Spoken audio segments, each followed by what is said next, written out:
সুন্দর একটি জায়গায় ঘুরতে এসে হঠাৎ চোখে পড়ে গেল পুকুরের মধ্যে একটি সাপ ছটফট করছে। ভাবলাম হয়তো সাপটা মরে যাবে, অনেকে ঢিল মারছিল, আমরা বারণ করছিলাম, তারপরও তারা শুনছিল না।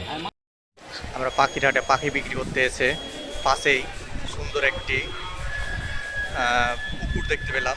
সত্যি অসাধারণ, চারি সাইডে গাছ এবং মধ্যখানে পানি, সবুজ, পানিগুলো অনেক সবুজ হয়ে আছে। পুকুরটা সত্যি অসাধারণ একটি পুকুর।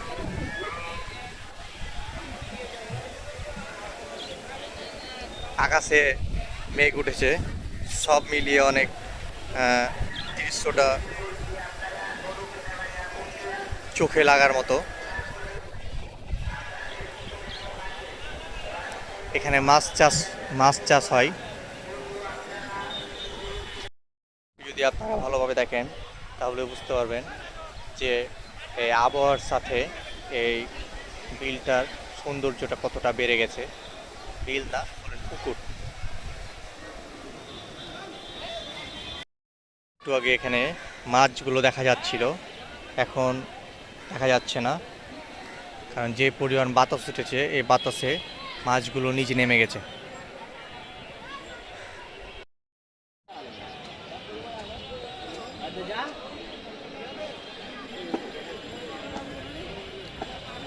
সাপটা মনে হয় এদিকে আসছে, হালকা হালকা হেলছে হেলছে, এই যে মাছ যাচ্ছে।